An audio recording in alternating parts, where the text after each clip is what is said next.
ad hoc committee. We have not been together in quite some time. In fact, I think it's almost been a year.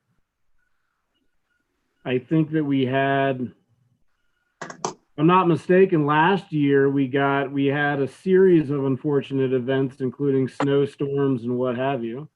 And so now we're back. I think we'll start on the agenda. We have roll call, then we'll go to the approval of minutes, and then we'll go into the panel discussion, and Mr. Parker will introduce our guest tonight. So with that, I will go through roll call, and I will just ask for all the committee members to announce themselves, and I will start with myself. So David Skilling, present. Charlie Abel, present. Dana Gutwein, present.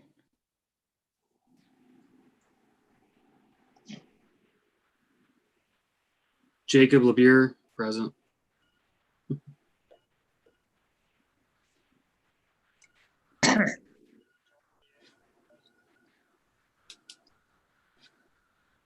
Did I cover I'm missing Mike.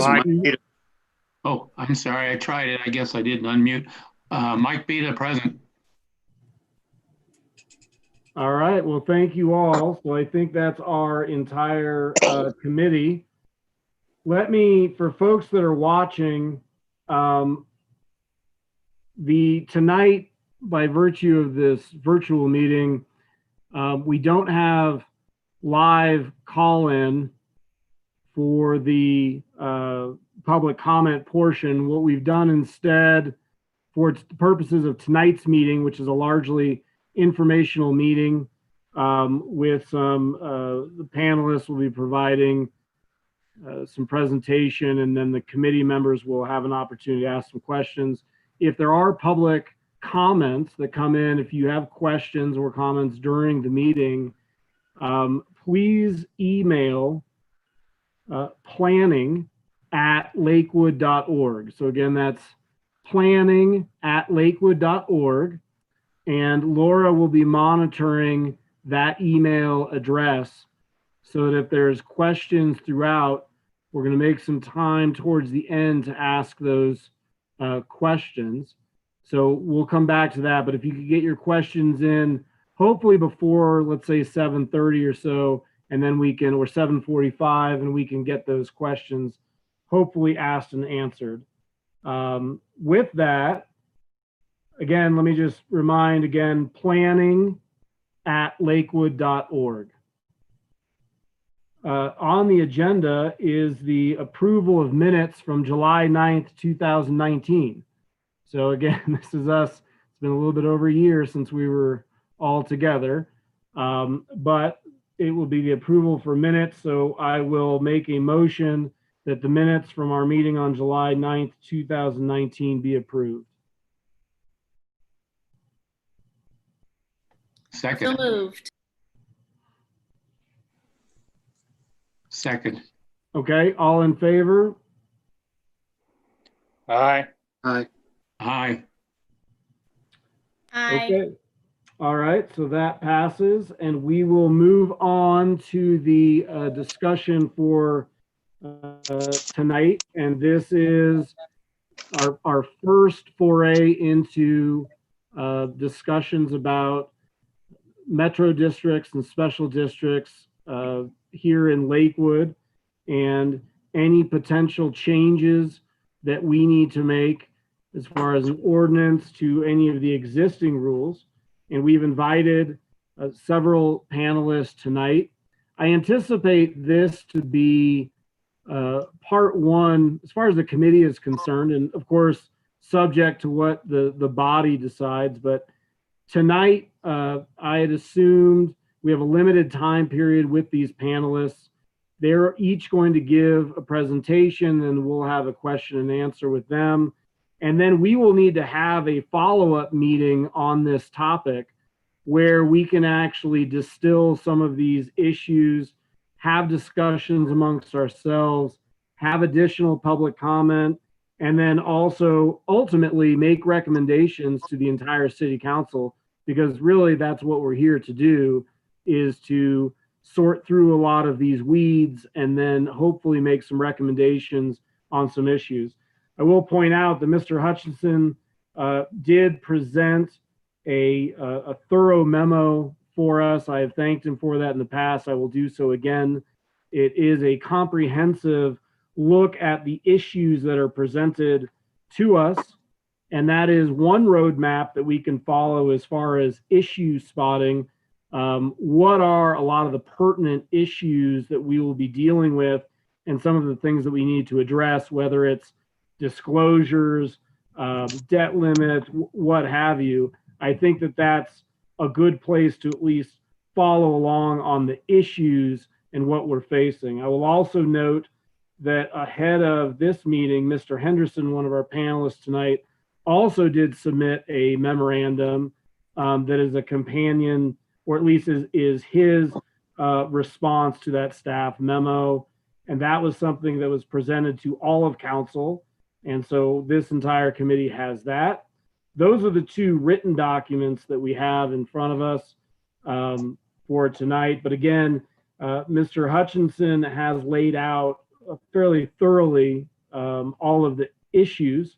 And maybe there's more the committee can discuss, but these are what I would view as the material issues in front of us and in front of council for the future. So with that, I will turn it over to Mr. Parker to get our panel going. Thank you, Counselor. We have thank you for joining us, Council and the public that's watching tonight. We have a great panel of experts in metro districts. You heard that Jay Hutchinson is also here.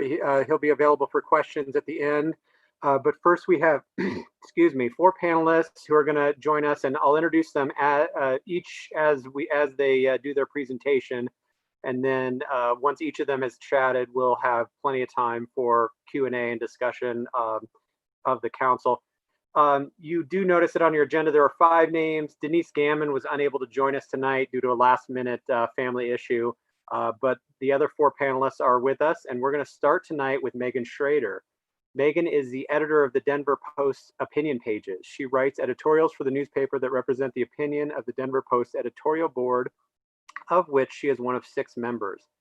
She also writes a personal opinion column and is responsible for selecting content for the daily opinion pages and the 4-page perspective section on Sundays. Schroeder has been at the Post since September of 2016. Before joining the Post opinion team, she was a Denver-based political reporter for the Gazette in Colorado Springs, a political and education reporter for the Oklahoman, and a City Hall reporter for the Gainesville Sun in Florida. She was born and raised in Grand Junction, Colorado. Thanks for joining us, Megan. Yeah, thanks for having me. So I just wanted to give a little bit of background about how I became interested in metropolitan districts and started covering them, reporting on them, and then now writing about them from the opinion side. I grew up in Grand Junction, and just as a little background, my father is a civil engineer, and he developed 40 acres that I grew up on in Grand Junction into a subdivision. And he did it kind of the old-fashioned way, right? Went to the bank, got a loan, took on all of the risk himself for this very small subdivision, and built the roads, designed it, and then sold the lots and used the proceeds from those lots to pay off the loan that he took out from the bank. So that just is a preference that can be done. I was I was pretty young when it happened, but it is something that can be done without a metropolitan district, even though this one was on a small scale.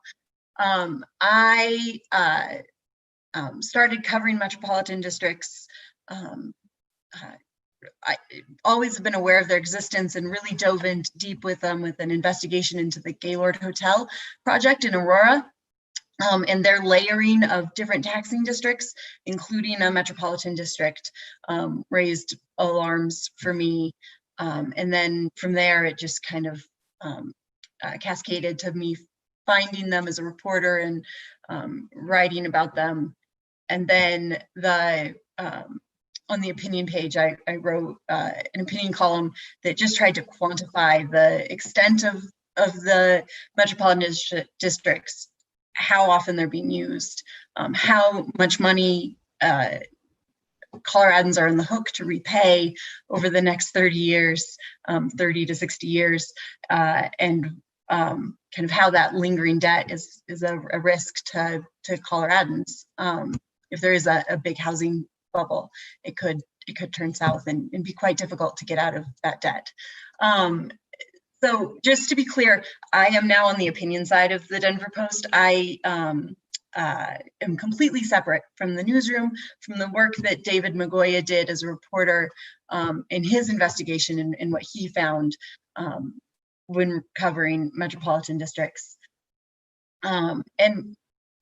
Just further to be clear, not everything I say today is our views held by the Denver Post editorial board. So those are just to make that clear.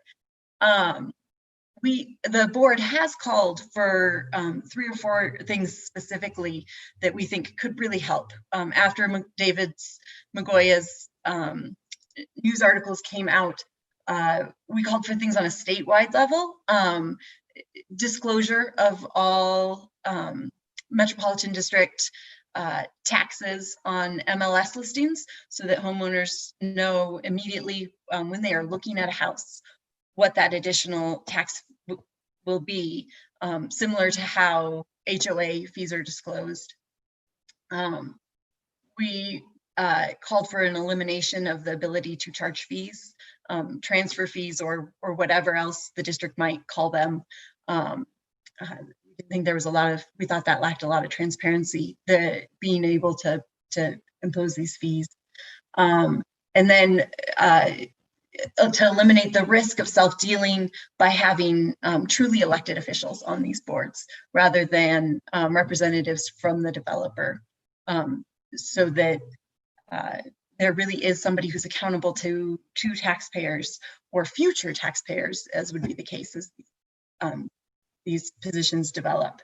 And so we've written editorials calling for those changes at the state level in law, and I think those could be helpful. Oh, there was a 5th thing we called for, which was a change in state law so that no one could, to eliminate a loophole that allowed people who had a conflict of interest to vote on these boards. The loophole the law says clearly, hey, if you have a conflict of interest, if you are going to benefit financially from a project, you cannot vote on a matter. It applies to all elected officials, and it makes a lot of sense. But the loophole is that unless you are needed to make a quorum, then you can vote. Well, on these boards, everyone has the same conflict. They are all employees of the developer, and so the loophole is they all have the same conflict. They're all needed for the quorum, so they can just ignore conflict of interest laws and vote on matters they can benefit from. So I thought that loophole should be closed. So those are the main things the editorial board has called for, and that's just kind of a brief overview of where I've been on this issue and how I got here. Thanks, Megan. Our next panelist is John Henderson. John has a master's degree in public administration as well as a law degree. He practiced law for 36 years in many areas, including land use and zoning, representing developers and residents. He has spent the last 40 years advocating for residents in land use issues in Connecticut, Virginia, Kansas, and Colorado. Welcome, John. Thank you, and thank you to the staff and to Dave Skilling and of course the council for sponsoring this and putting it on. As you all know, I've been beating the special district or the metro district drum for the better part of the last 3 years in front of the council as issues came up. The last official presentation, I suppose, was when the Cardell organization proposed a special district. We did a detailed analysis of that special district proposal, and in response, they withdrew the application. I guess where I'd like to start is the posture, how we go forward. Clearly, there's an issue. The Post articles amplified what a lot of us were discovering or knew already, but they put it in literally black and white. We can see it, we can smell it, and we can feel it. And we know there's a significant problem. So the question is, how do we address it? And I think several communities are going about it in different ways. And again, I applaud Lakewood's approach to this in tackling it head on. But I think the very first question we have to address, and it won't be answered in an evening. It's something that I think will have to be debated and further presentation on. But the first question is, do we want special districts? Put another way, have the proponents of special districts or metro districts proven to the community that this is something that's beneficial to the community, that's good, that's something that we need. Until we answer that question, I don't think we get to the second question of potential ordinances or specific reforms. Longmont, as you all know, addressed this issue in the same manner that Lakewood is. They addressed it head on, and they voted to prohibit metro districts in residential developments. I participated in those presentations. We had, I think it was a 2 to 3 hour debate with Ms. McGreedy, one of the premier attorneys in the special district industry. She and I just went head to head and had a lot of good discussion and debate with Longmont. But in order to focus on whether or not we want special districts, you begin to look at, as Megan said, this is an exception. It's not the rule.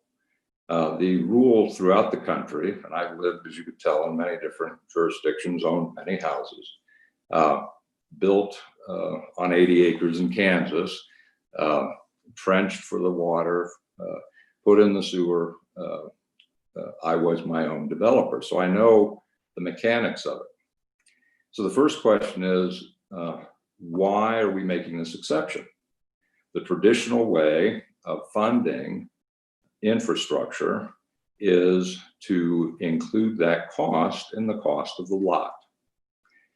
The cost of the lot includes three components: the cost of the land, the cost of the infrastructure, and profit to the developer. $30,000. That's the industry measure. That's not a number I came up with. The Colorado Home Builders Association says it's $30,000.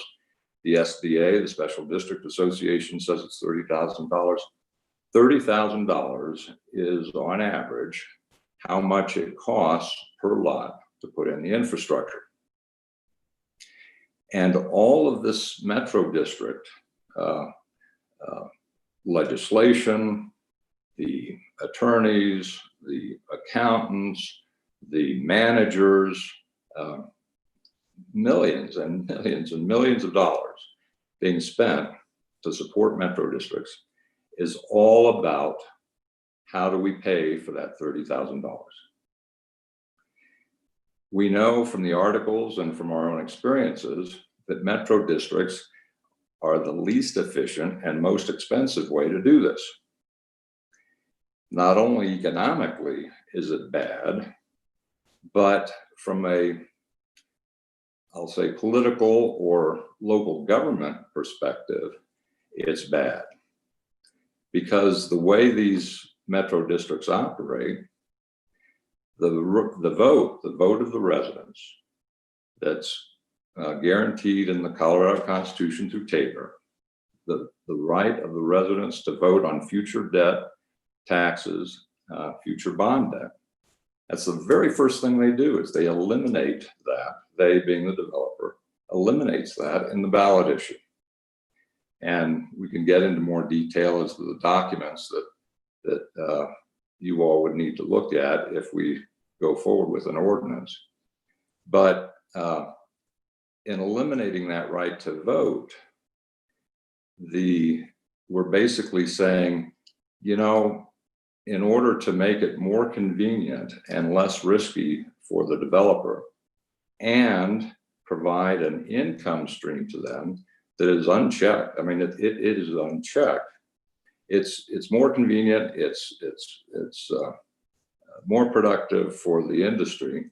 We're going to take away the residents' right to vote in Solterra and also in Sheridan Station West Metro District out there. They assign the right and give the power to issue debt to the board, take it away from the residents.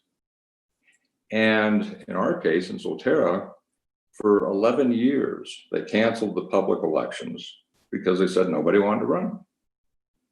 And when you talk to the residents, well, why didn't anyone want to run? The residents said, well, they told us we couldn't. The developer said we could not sit on the boards until they were built out 75%, which is completely wrong.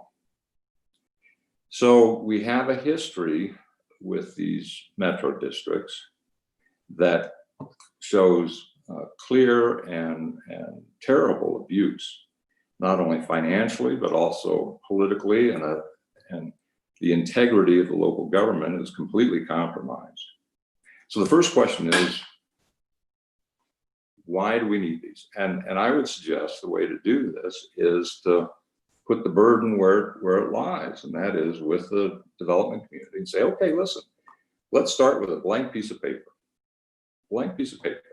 Prove to us why you need these. You know, there's several myths saying, well, it's cheaper. No, it's not. We can't do it because we need the money. They had the money before. In Solterra's instance, they had the money for 11 years before they started collecting bond proceeds. I think I've probably run out of time, but I look forward to further discussion on the issue and answering any questions. Thank you so much.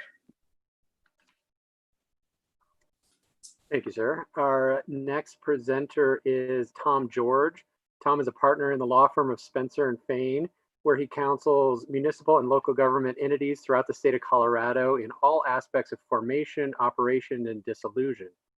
Tom helps existing special districts such as metropolitan districts, water and sanitation districts, business improvement districts, and other governmental authorities with day-to-day operations, and provides efficient services to property owners and constituents.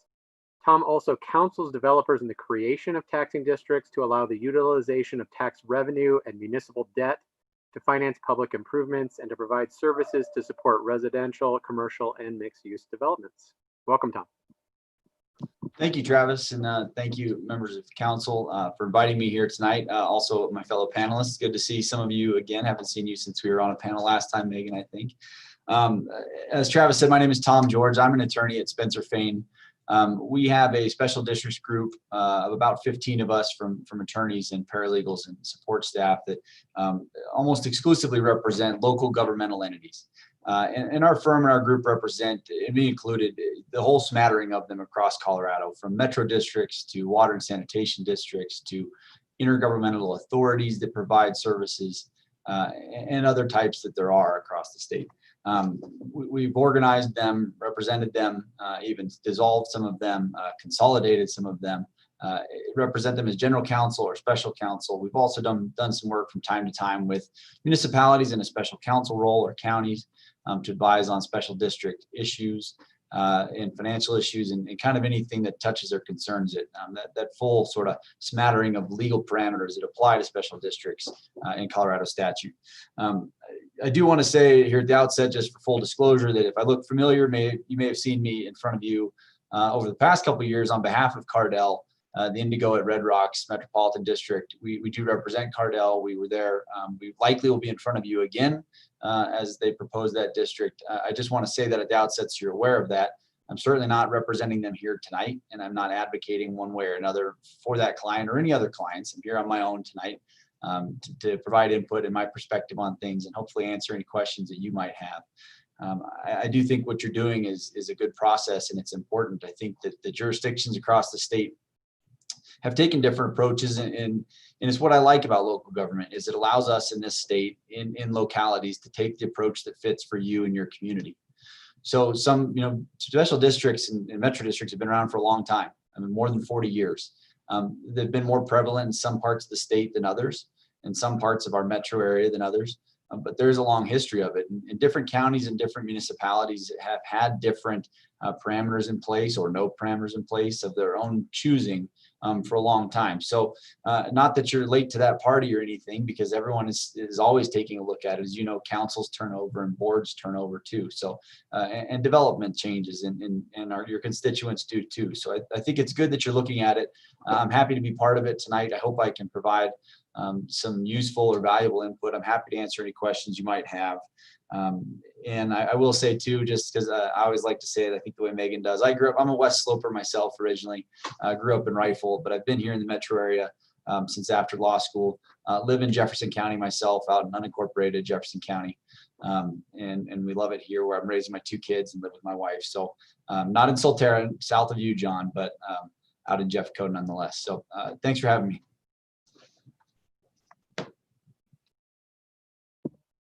Thanks, Tom. Our final panelist tonight is Kyle Thomas.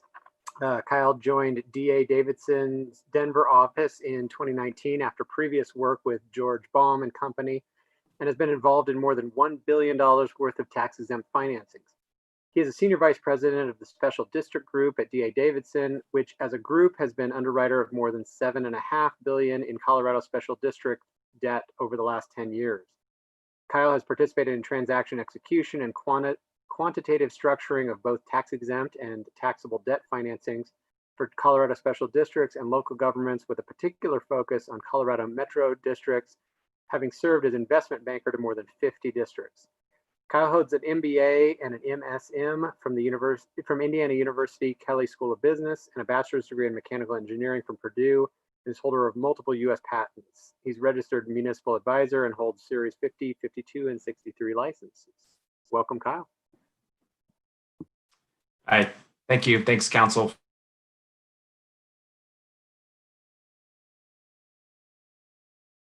for having me. We don't have our this evening to speak, so maybe I'll represent a little bit of that perspective as we work with them quite frequently. So again, our firm is very involved in the financing of metropolitan districts. We're an underwriter of bonds. We've been very active in that community for some time. So I'll happy to speak about that perspective and answer any questions you might have. So we come at this from the perspective of how can metropolitan districts be used as an efficient tool to finance infrastructure? In the Front Range, we have a significant shortage of new housing, which has exacerbated the affordability problem. I think we can all acknowledge that housing prices have increased considerably, and we continue to have a shortage. And along with that, cities and counties, including Lakewood, have required significantly more public infrastructure for new communities. And it's been a challenge for many cities to really be able to fund the necessary infrastructure for these communities. So metropolitan districts are a tool enabling for growth to pay its own way, where the taxes collected from a metropolitan district can help put in the specific infrastructure to support that community that's going to be constructed. If you were to look across the state at the top 20 selling residential communities, all of them have a metropolitan district. So it's certainly a tool that's used synonymously with metropolitan districts. Provide about 1/3 of the public infrastructure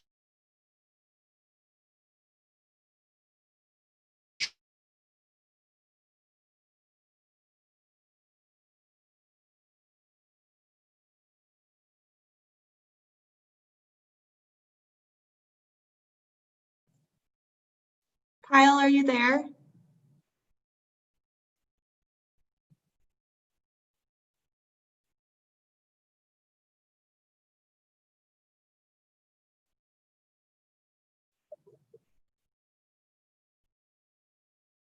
Looks like, did anyone else lose Kyle? Okay, We may have to come back. Yes, I did too. We may So have to come maybe- back to Mr. Thomas. okay. Hey, Laura or Travis, if we have a phone number for Mr. Thomas, maybe we could just have him call in, maybe instead of the video. If the video is presenting an issue, the Okay. calling in sometimes solves that Zoom issue that we have Yeah. quite frequently. Are you back, Kyle? I am. Yeah. Can you not hear me? Yep, we can hear you now. You were breaking up a little bit, but now you're good. Okay. Apologies for that. And just where we lost you, I think, because this is where I lost you, you were saying the top 20 communities in Colorado all have metro districts, and then it started getting super choppy. And then you Okay. froze. Okay. Yeah. Sorry. I lost electricity at my house and the internet went down earlier. So maybe we're having some intermittent issues in the neighborhood here. So yeah, I'll just continue. So in general, metropolitan districts can provide about a third of the public infrastructure in a community. And it could be that the developer funds the remainder through their own capital or through, a loan or something to that effect. But that typically their capital is going to be, has an expense to it. They have a certain profit margin. So that might be in the, 12% plus range. Versus a district has the ability very early in its life to borrow in more of the 5 to 6% range. So it's an efficient tool. For many projects, it's just a developer cannot walk into the bank and get a loan for horizontal infrastructure. It's possible, much more possible to get loans for vertical construction, but a lot more challenging for horizontal construction. I also just want to speak to the service plan protections also. There's service plans, which are authorized by the city, have mill levy caps. They have termination dates. So typically the maximum mill levy is 50 mills and the maximum amount of time is 40 years. There's limitations on the amount of total debt that can be issued, on the interest rate. The funds can only be used for public infrastructure as defined in the service plan. So there's a very narrow limit to how those taxes can be used, the amount of taxes that can be levied, and the duration. Also, we talked a little bit previously about transparency, and I think having better transparency is a great goal, and we completely agree that there could be more transparency in how homeowners understand metropolitan districts. It's a complicated issue understanding taxes. I know one of the frustrating pieces is just from the 2-year lag from when a home is built, when it's assessed, to when the taxes are actually realized. And that's not a metro district problem. That's just how taxes work. When you purchase a new home, there's a bit of a shock once your real valuation kicks in. In terms of other transparency, metropolitan districts are local governments. So they're subject to the open meetings request. There's public notices that are required. Colorado Open Records Act applies. There's transparency notices that are posted on an annual basis. There's information that's recorded against the property that would show up in any title search. Audits are made available on the Department of Local Affairs, budgets. So all of the financial information about districts is available on the DOLA website. Also just want to talk a little bit about how developers control a metro district in an early stage of a project. There are other forms of local governments that could solve similar functions. So metro districts are not the only districts that exist. There's general improvement districts, which can be in cities, which the board of a GID is city council. Counties have local improvement districts. There's SIDs, there's business improvement districts. And ultimately, metro districts have become the most common because it's putting the landowner, who's oftentimes the developer, who is closest to the project and knows the most efficient way to build their project and fund their project puts them in control of the board in the early stage. They are the landowner, they are the property taxpayer at that point, and ultimately, as they move out of that position as being landowner and taxpayer, homeowners and new landowners can come onto the board through an open election.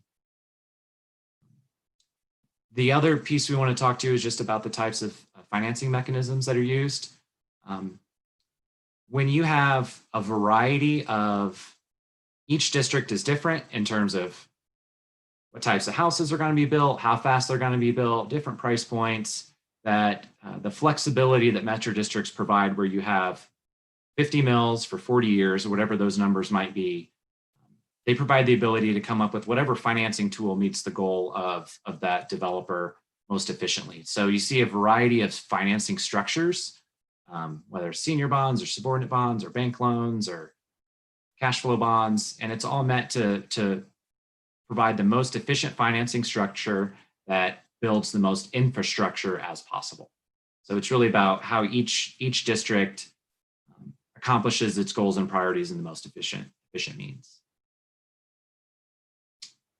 The other piece to this is oftentimes when you're doing an early stage transaction before there's been a lot of development, these are bonds that are sold to the public market. They're sold to investors that are making an investment in our community.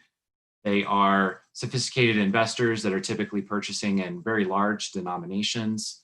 And if for some reason the bonds get behind on payments, they're not able to make their full payments, it's the investors that are really at risk of not receiving those payments. The homeowner is going to continue to pay 50 mils regardless. As we say, 50 mils for 40 years is kind of the typical limit on how those taxes are assessed. So I guess I'll stop there and we can maybe just jump into some questions.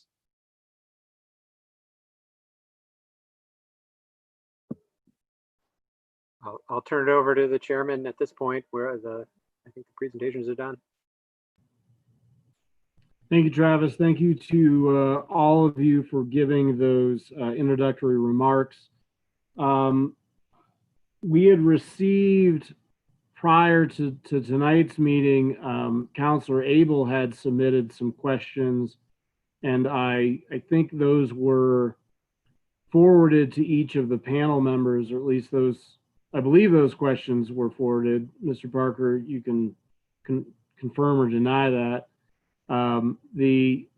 Maybe we should start there, in fairness to Councilor Abel, because those were questions that were submitted. So maybe I could turn it over to Mr. Abel if he wants to either re-ask those. Maybe that would be better for the public, so that they can hear those questions. And as I told him, I thought they were really, really good questions, some of the same ones that I had. So Councilor Abel, I don't want to put you on the spot, but if you want to take it away, I know you're shy.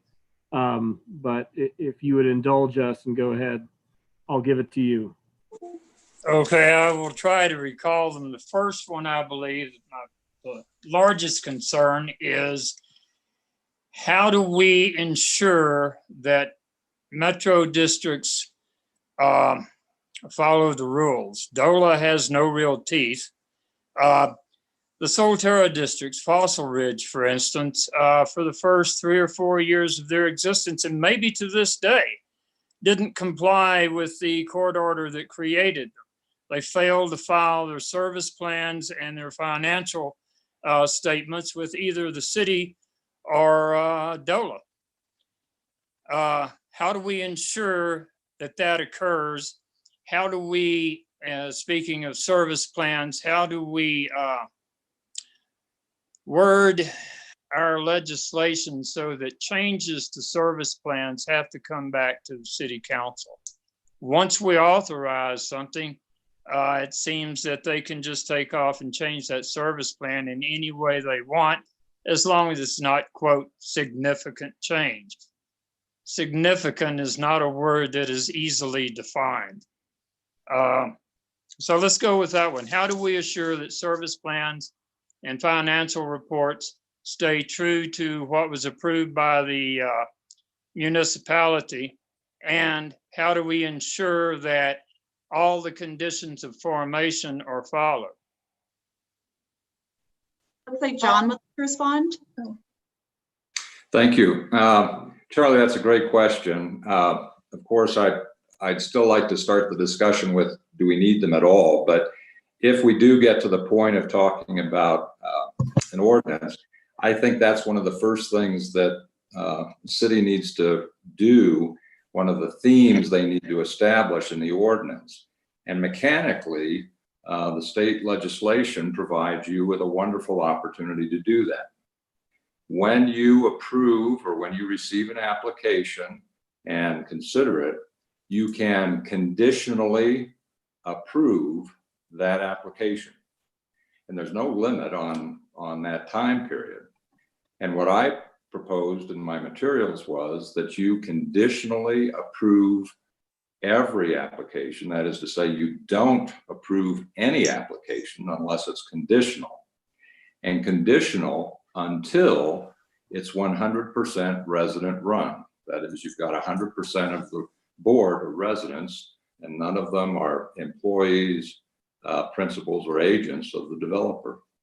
And what that does, that gives you the opportunity to call them in on the carpet at any time, to impose reasonable but short rein, if you will, monitoring and reporting requirements, so that you essentially replace what used to be in the marketplace.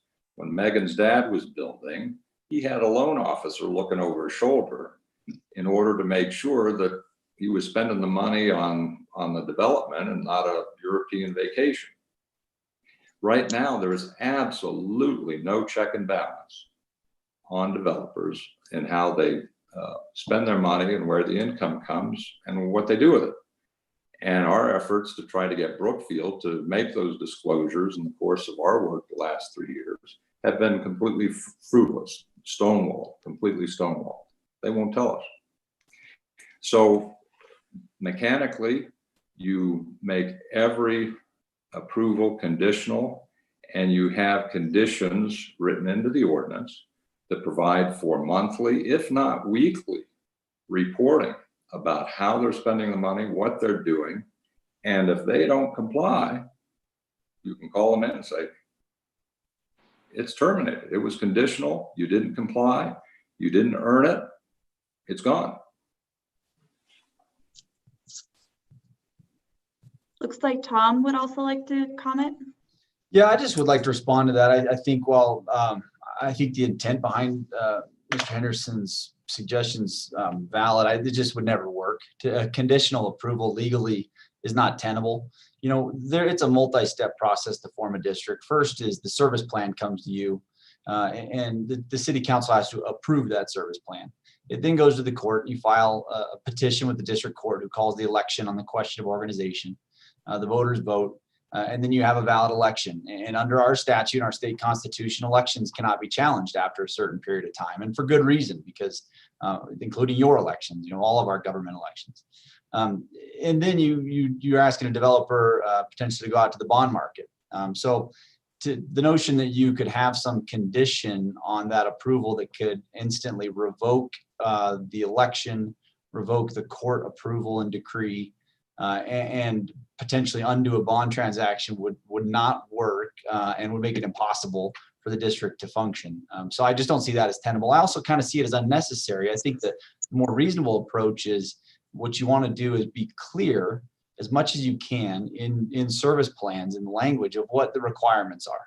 We require you to do these things. Maybe that's file more regular reports. Maybe that is certainly if you want to put debt limitations, and you need to just make sure it's clear each time what those limits are. And then the statute does have, you do have recourse in statute. And remember, the term you'll hear is material. If it departs in a material manner from the service plan, you can file an injunction. You can go to court. You have a statutory legal right to take it to the courts and say that this district's not complied with its service plan. It has departed in material manner from it. And we're asking the court to enjoin the district from doing whatever it is that they're doing that violates their service plan. And I think you'd be clear in your service plan, both these are A, B, and C things you have to do. And if you don't do it, the city absolutely retains its right under statute to enjoin you, district, from doing what you're doing. Megan, you can go.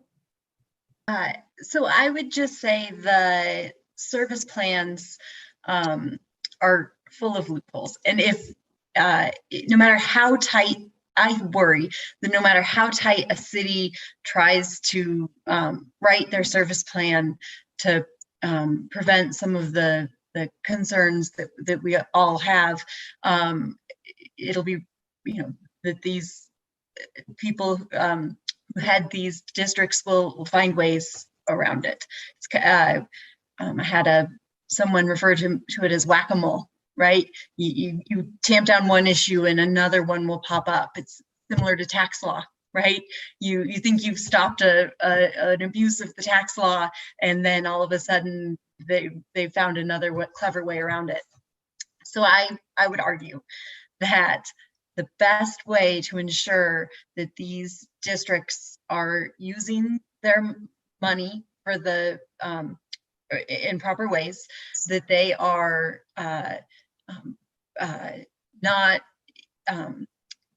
abusing junior lien bonds, that they are good stewards of taxpayer money, is embrace yourself, council members, is for city council members to temporarily stand as the board members who are making these decisions as truly elected representatives of these areas until residents can take over. I truly think that that handing over developers a blank check and saying, hey, have at this taxpayer money, we trust you to do the right thing with it, is a slippery slope. And if city council members, cities are not experts on how to draft these service plans, it's just is ripe for abuse. I think that is one thing that should be considered, is making sure that there are truly elected representatives on these boards, assuring compliance, looking after taxpayer money. That would be my suggestion. Thank you. I'm sorry, there were a couple, unless somebody else wants to respond to that. I have a John, couple. did you have a response? Yes, if I could. Additional one? Okay. Yeah, just briefly, and I appreciated Mr. George's comments. I certainly understand how his clients would be unhappy with this, but the bottom line is there has to be change, and the statute specifically says you can do a conditional approval. They wouldn't have written that in there if they didn't mean it, and they know what it meant. Second of all, the ultimate hammer that the city has is also written in the statute. And if the special district or the metro district doesn't comply, what the city can do, and the statute says it can do this, is to eliminate, to remove, to revoke any power they have to issue debt. You all are in charge of this show. You created this thing, and you have an opportunity, if not an obligation under the statutes, to do something to protect future residents, so that what happened in Solterra, what's happening in the Sheridan Station West Metro District, never happens again. Thank you.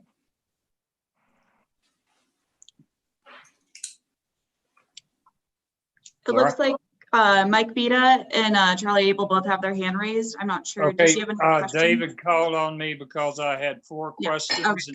May I finish those? Yeah. Thank you. I'll do it quickly. We need to figure out how to ensure a rapid transfer of these district powers to the residents that live there. Mr. Thomas said, oh, now we're a local government. That's one of my concerns. We're making local governments out of a group of poker buddies who went together to form a company to build some houses. And then they vote for each other to form the government. So we need to modify that as quickly as possible. How can we ensure more transparency when someone goes to buy the home? As I've said many times, you get this one piece of paper stuck in the middle of all of those closing documents, And when I bought my homes, it's like, the next one is this, zip, zip, zip. And there's no time to ask questions, look at papers or anything else. So how do we make sure that, I like the MLS listing, Ms. Schroeder, that's a very good idea. I would like to employ that and some backup for it to make sure these folks know what they'll wind up paying in the long run, what that 50 mils amounts to after 40 years, and what it would have cost them had those money's been folded into the infrastructure and sold as part of the home selling price. I think that about covers it. If anybody would like to address those concerns.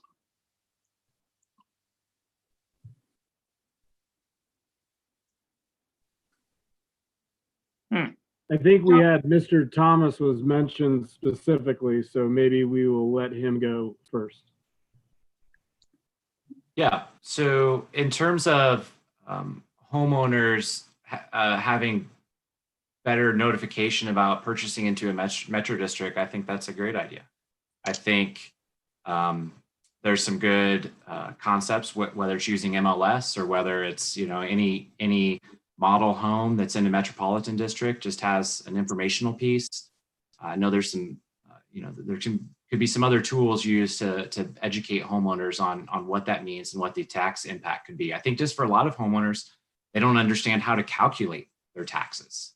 Just the concept of, I buy a home for $500,000, what's the assessed value? What does 15 mils mean? Like, just that concept is lacking for many people. And I think if you could just walk them through the math of what that means, and they can make the decision on, okay, well, for me, living in this house means I'm going to pay, an extra $1,500 in taxes a year. And I think because of the amenities that are being offered in this community, that's worth it to me. They can make an informed decision. So I think that totally makes sense.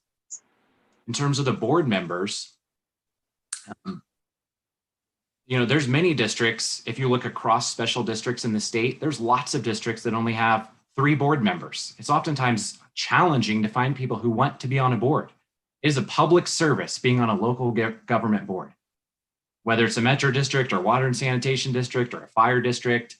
So there are certainly many metropolitan districts across the state where you've had board members who are developers that have been on that board for 12 years, and they continue to be on the board because no one has run.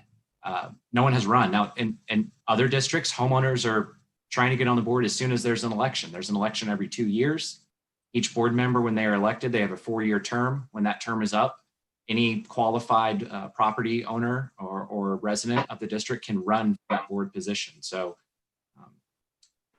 the concept of how can, could city council sit in that position? I don't know how many metropolitan districts there are in Lakewood, maybe 15 or so, but 30. If 30, if you were to 30. sit on the board of all 30 of those, you can just imagine how inefficient of a structure that would be to have you then now responsible for, in addition to all the important things you do for the city, making decisions for 30 local governments in addition to that. So I think that presents a real challenge. That's where the concept of, by really defining the scope of what that metropolitan district can do through the service plan and through the protections that are put in place, you make sure that that local government is operating within that framework and you're not bearing that excessive burden.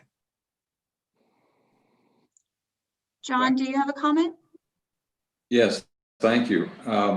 With respect to the transparency, Charlie, I put together a draft disclosure.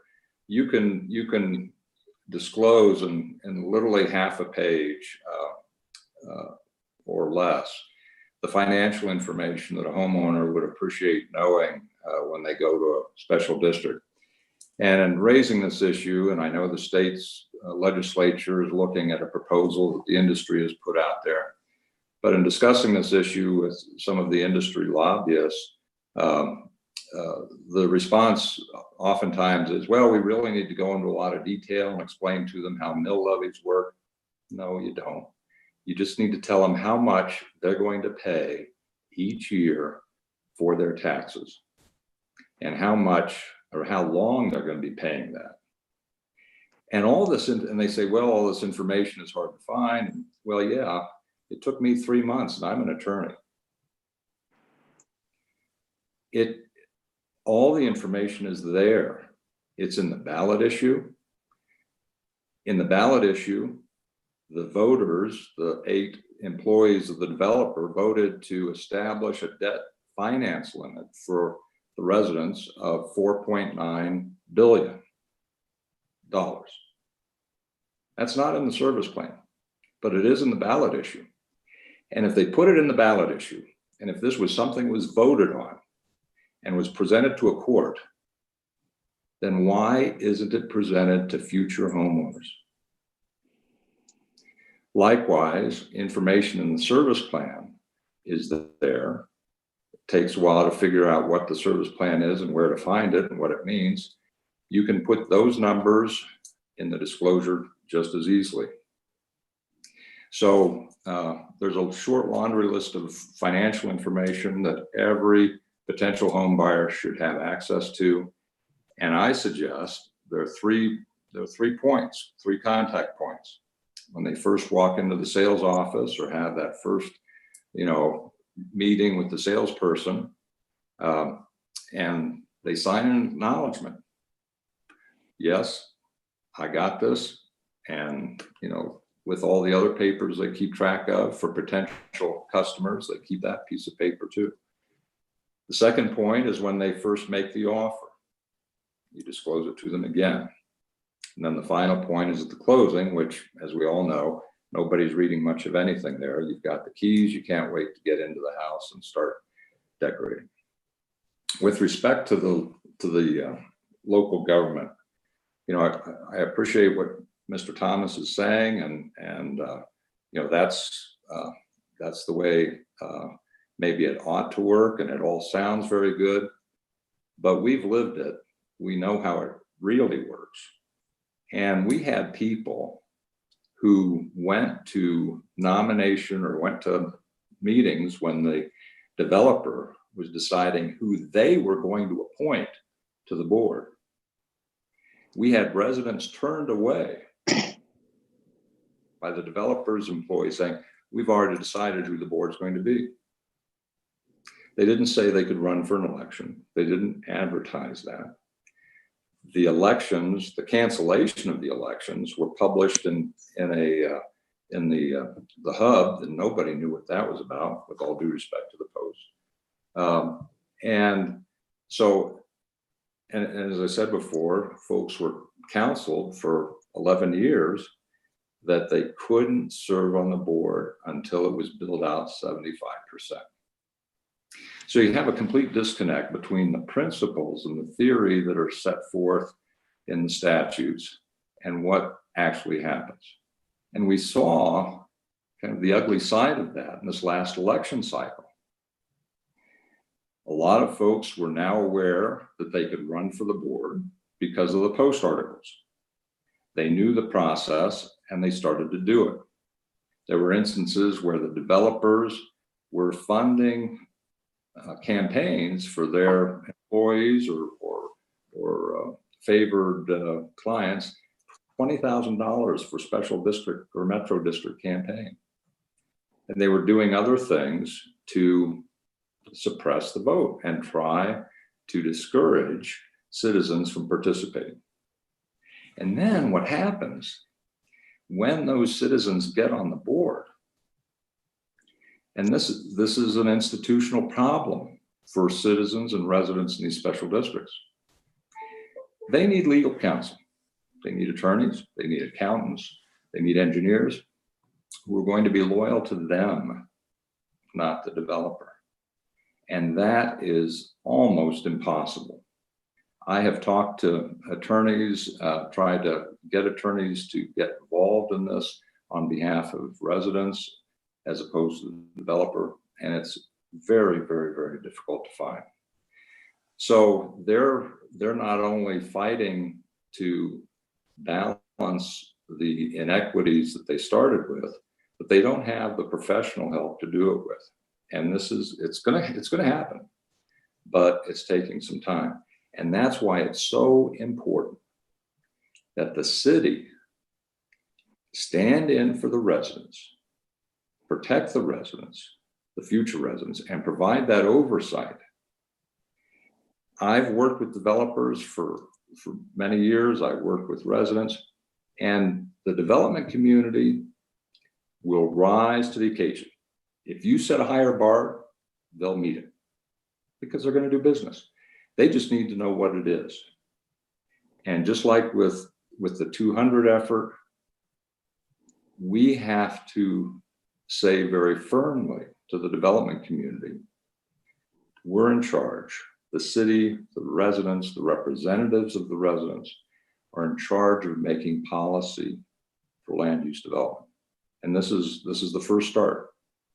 Setting the bar, setting the requirements, either through a conditional approval or very clear reporting requirements built in to the service plan. You could build into the service plan. You've got to tell us monthly what you're doing, what you're spending the money on. You've got to report to us on a monthly basis until the residents are in charge of those boards and can take over. Thank you. And finally, Megan. Charlie, I'll just point out real quick that a really simple way to make sure that future residents in these districts can take control sooner is to only approve one district per development.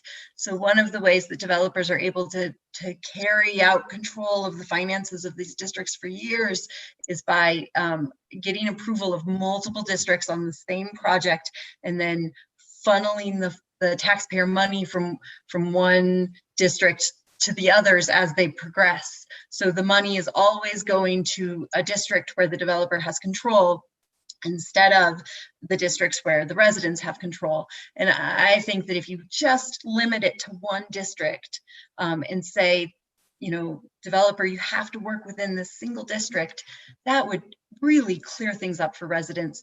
It would give them control faster. It would give them transparency would be simpler.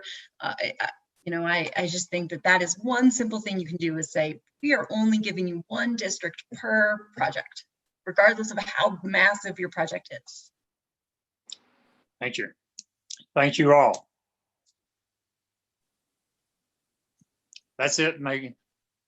I'm sorry, Laura. Are you done with your questions? Yes, ma'am. Okay.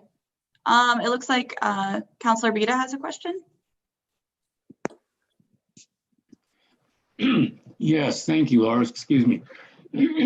Actually, I have a series of questions, but I don't want to dominate the conversation, so I'll kind of do them in a piece at a time so other people can jump in. But I'd like to first make sort of a preliminary comment here, and then I'll go ahead and make a couple of questions, and I'll kind of leave it up to our panelists as to who wants to respond to it. But first of all, I just want to say that this issue of special districts and abuses by special districts and the potential draconian effects that it can have on the residents is not a new issue. It's not a new thing. And I turn your attention to back into the early 1990s when there was a district known as the North Castle Pines district in Douglas County. And they found themselves in a perfect storm. And that was at a time when home sales plummeted, home values and real estate values generally were way down.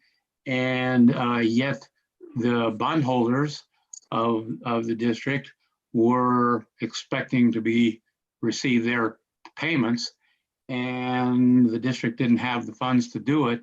And it ended up in bankruptcy, and many of the homeowners found themselves in a position of having to cough up a substantial amount of money to pay these bondholders, otherwise they were going to lose their house. And I know this because I had a number of friends that lived in that North Castle Pines, and I was actually asked as a judge at that time to hear the case, but I had to recuse myself. I became familiar with it. I had to recuse myself because of conflicts, because I had a number of friends that lived there. But I saw what happened and what a devastating effect it had on the homeowners. And so it's the kind of thing that certainly we have to be aware of is possible with certain conditions. And so that leads me to my first question. I know we've had a lot of discussion here today about possible regulations and the service plan and how to requirements and so forth. But it's been suggested that perhaps one of the best ways to deal with this is just not permit or allow these special districts in the context of a residential development. And my understanding is there are some jurisdictions around the metro area that have done that. And so my first question is, why isn't that the thing we ought to be talking about first? And as part of that discussion, the question becomes, is it realistic to even think that local government has the resources and expertise to effectively oversee these special districts? Because that's what we're talking about here, is putting together guardrails to rein in these districts. And my question is that even realistic to do that? Because it is the responsibility of the city, in this case, the city of Lakewood, to oversee these by law. So if we create it, we have to oversee it.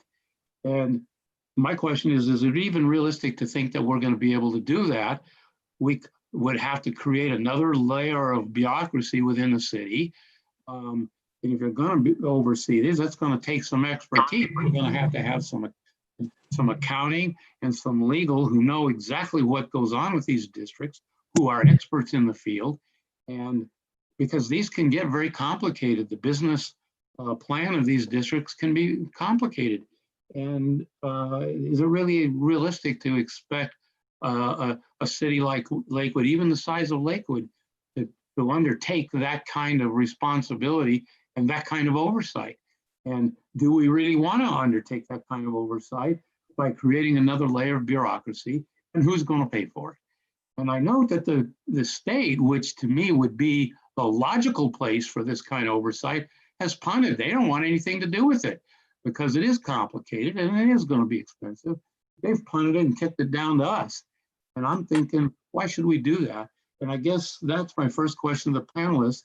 And a follow-up question is, what's in it for the city? Why should we even get into this at all? Before we get into this discussion of how do we, put the guardrails on, what kind of, rules and regulations and oversight and all that, what's in it for us? Why should we even get there at all? So those are the two questions. One, is it realistic? And two, why should we get in it in the first place? And I'll leave it up to Laura to let the panelists respond. Yeah, it looks like John and Kyle both have responses. Let's go with John first. Yeah, thank you. Mike, that's where I start. And maybe the industry can prove to us why they absolutely need these, and we need to make an exception to the traditional way of funding. But when this came before the city of Longmont, to share their rationale with you, one of the reasons they decided not to allow metro districts for residential development was exactly that. They had long conversations with their staff. It was part of the open dialogue at the meeting. And they essentially concluded that this is going to take a tremendous amount of resources and time and money by the staff to do it right. If you're going to do it, you got to do it right. You have to replace the checks and balances that are eliminated when you eliminate the market system that traditionally funds these things. You have to replace those checks and balances, and the city's the only one to do it. And Longmont decided, we don't want to go there. We're going to have to hire a lot more people, as you say, set up a bureaucracy, and it's going to cost a lot of money. So there is some history, there is some precedent, in addressing that issue and how they decided it. I'll share with you that one of the other concerns that they had was, and I expressed this in the memo, taxpayers have a limit. We tax them for roads, we tax them for law enforcement, we tax them for schools, and we're now taxing them to, in essence, subsidize development and tax to pay profits. If you guarantee through these metro districts a higher tax rate, which the Post documented, development without a district on one side of the street, development with a district on the other side, the tax bill is going to be significantly higher on the metro district side. And those folks are going to say, listen, I'm already paying through the nose. And when you come knocking on the door asking for money for schools, roads, police, what have you, mental health, they're going to say, no, we're tapped out. Thanks. All right, Kyle? Yeah, a couple things. There's reference to some of the historical challenges with metropolitan districts, and there was a series of metropolitan district bankruptcies and defaults on bonds, and the code was changed at that time, and that's when limited mill levies were put in effect, which was a significant protection provided to homeowners. And so many of the previous problems have been addressed with the current statutes. Also, just to be clear, no homeowner who purchases a home is at any risk of losing their house if their metropolitan district bonds go into default. No bank would give you a mortgage on your house in a metropolitan district if that bank thought they could lose their position on that home if the bonds went into default. So that's not possible to lose your home because your bonds are in default. The worst thing that can happen under today's statutes is that you continue to pay 50 mils for 40 years. And at the end of those 40 years, when those bonds discharge, there's no longer that obligation. One other response, I didn't get a chance to respond about the downside possibly of having one district for a large development. When you have very large master plan communities, we're talking 1,000 homes, those are often built in filings. You don't go in and put all the roads in at one time. You don't finish all the lots at one time. It just doesn't make sense. It'd be a huge amount of money to spend up front when you're going to develop a project over, maybe 10 years. So oftentimes the district boundaries are meant to coincide with the different filings that are going to be constructed. And it's a more efficient tool to issue bonds in tranches over maybe a period of 10 years as that development progresses.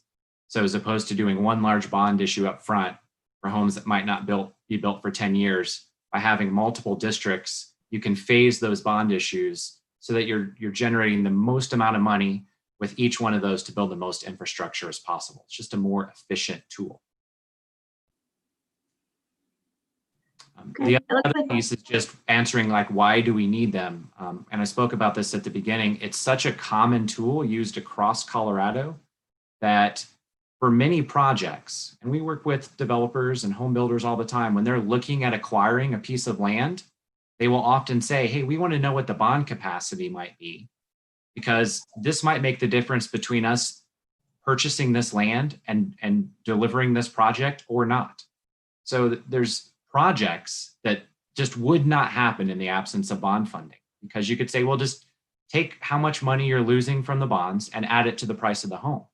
Well, if you do that, that home might be priced completely out of market where there's not a homeowner who's going to purchase at that price.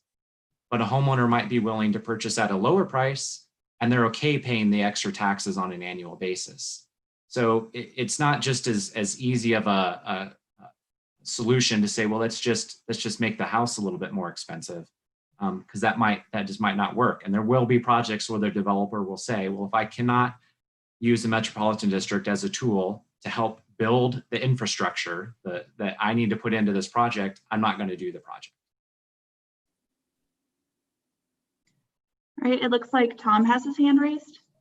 Yeah, sure. I'll respond just quickly to Member Beta's comments. And I know we still have a lot to get through, so I'll try to be real brief in this. I just, I want to say kind of the outset in response to your question is I think maybe it's human nature, right? But it's really easy And I'll admit there are bad developments and there are bad developers and there have been abuses of metro districts. But for some reason, it's so easy in human nature to take a bad example and a bad experience and extrapolate that across all developers and all developments and assume that its sky is falling on metropolitan districts because abuse is rampant everywhere. When in reality, there's almost 4,000 of these local governments in the state, and the large majority of them are successful. You just don't hear about it because no one writes about it. No one complains about a successful development. So I would hate to see you foreclose the possibility of utilizing a development tool because of a few bad examples. I think more important is to see what works for you. And for me personally, when I think about why a metro district or why a district on a development, for me, it boils down to two things, why you would do it. One is enhanced improvements or enhanced services. Because I think the reality is that in Colorado today, there's demand for housing, there's demand for commercial, and there's demand for real estate. And developers will develop property when the demand is there. So you have the choice to say, does the developer want to come in and build what the development's entitled to under the current zoning? And maybe you like that, maybe you don't. Or is there an opportunity here to use a development tool that allows for enhanced services or enhanced improvements by adding a layer of financing here so you can get something more out of this development than just pure market demand might give us? A few examples, and a few examples why I think you would never want to say blanket prohibition on residential in developments is things like transit-oriented development. If you want to put in a residential or a mixed-use development that's near TOD, it might require a parking structure, and parking structures are expensive. They're not only expensive to build, but they're expensive to insure and to maintain. The city's not going to want to maintain that or own it over time or insure it or pay for security. But perhaps that development locally right there will, because the neighbors on the other side of town don't want to pay for that development. So maybe you can put that enhanced improvement of a TOD, the cost of that right in that development. Attainable housing and affordable housing are serious issues in Colorado, and in Lakewood in particular. With an aging community, they're getting priced out of homes.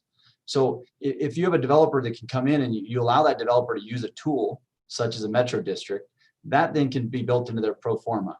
And now they start to have some wiggle room that they didn't have before. So now you can work with them in their land use and the district to say, well, why don't you build some affordable housing in here or some attainable housing here? Or how about different types of products? So now we can try to get to the end result that Lakewood really wants by allowing them to use that tool. So for mixed uses, attainable housing prices, TOD is a big one. It's important. And as we continue, maybe none of us know what transportation will really be like, right? Our cars will drive themselves in the future, but this tool can allow you to enhance these developments. And that's why I think it's important to look at it on a case-by-case basis rather than blanket say, we're just not going to use them at all. All right, Megan? Michael, I think I would say I question the need for these districts, right? I come with great skepticism about whether or not developers need this to be able to finance their projects. So if you're not comfortable with a blanket abolition of these, because as Tom pointed out, there are, Belmar used metropolitan districts, and that is an incredible, urban infill project that has been wonderful. So why, if you're not comfortable going all the way and saying, we're never going to use this financial incentive for developers, one thing you could do is require the developer to do a but-for analysis for you, right? But for a metropolitan district financing system, right? We could not do this project. And here is our pro forma that explains and shows you exactly why that is. Our return on investment would be too low. We would cut back on our amenities if we couldn't do this. You are requiring us to set aside 10% open space, and that's we would really love to do that for you, but we can't. But for getting $100 million in taxpayer money to pay for that infrastructure. So I think that should be the council's threshold going forward, is that the developers have to bring their numbers to the table and prove that but for these taxpayer dollars, we cannot do this project. And here's why that project is going to be extremely valuable. It'll help reduce housing costs by just increasing the housing stock. We're going to provide affordable housing, X%, and it's going to be a wonderful community. That I think that should be the threshold. It looks like John has one last comment. Yeah, sorry. There was a lot to unpack there. I'll try to hit all the points quickly. First, with respect to the change in the statute to impose limits after those bankruptcies, and Castle Pines is one of the best examples of that. The statute in name imposed a 50 mil limit in principle. And then the statute went on to create so many loopholes. It's got more loopholes than Swiss cheese. In fact, there is no limit. Look at Solterra. We have Mount Carbon, 21 mills, and we have currently 43 mills on Solterra. That's over 50. Look at Candelas over at the Rocky Flats. They have 3 special districts, 3 of them, 3 metro districts. They are already at 100 mills. Closer to home, Red Rock Center, the disputed area between you folks and Morrison that defaulted to the county. Mount Carbon, Rose like the Phoenix, they're the sanitation district. They've got a 50 mil rate on those residents. They have a separate metro district that has its own limit, 50. So they're subject out of the box without anybody moving in. They're already subject to 100 mills. And I think they've actually set the mill rate at 66. So in fact, it sounded nice, didn't happen. With respect to the multi-districts, we have 3 districts here. Big Sky has 7 districts.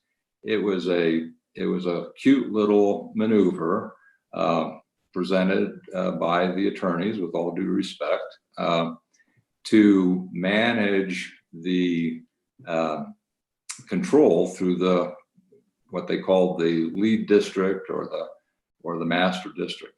So every district I've seen, including the ones around the airport and Denver and further north, they all create these multi-districts that have absolutely nothing to do with boundaries, geographic boundaries. They just create multiple districts in order to manage the control, so that you have the districts that everybody lives in are the taxing districts. And you have, in Solterra's case, 10 square feet where nobody lives. That's the master district. And that's the district that the developer owns. And the developer makes all the decisions. They just decide how much to tax, how much to spend.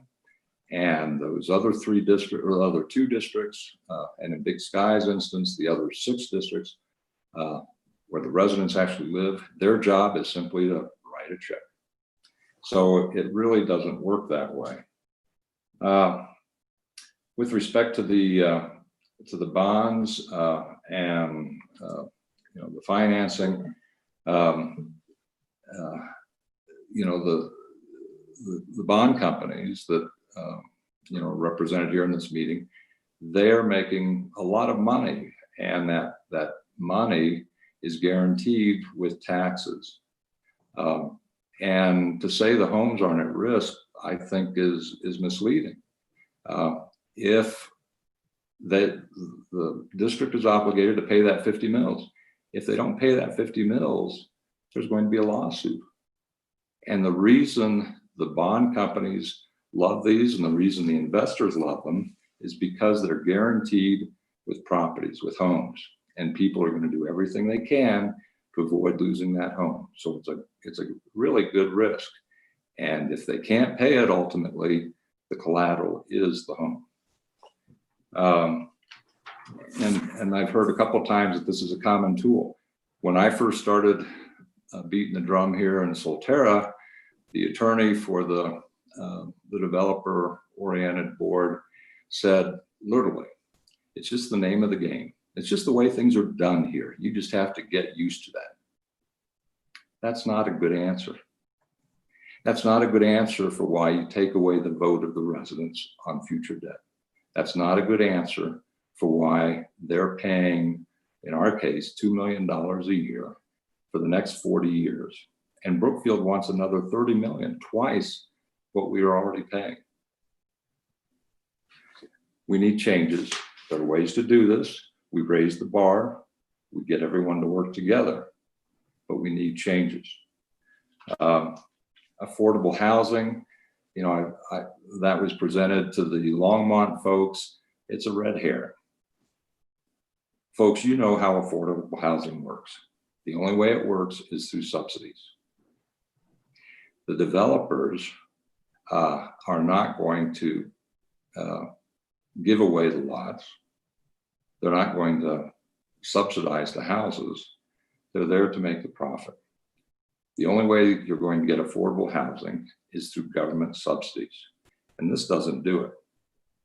And we had, you know, several examples in the Post articles where young couples moved in when the tax bills, and this isn't waiting 2 years to see what the new assessment is.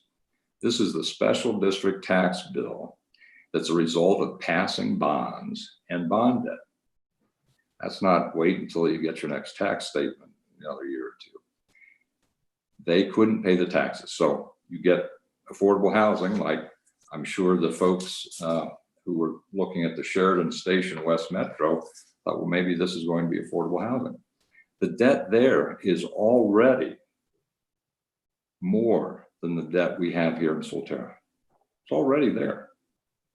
So even if you have, so those, you know, you're going to be essentially, the only way people can afford those houses is through folks who are at the higher end.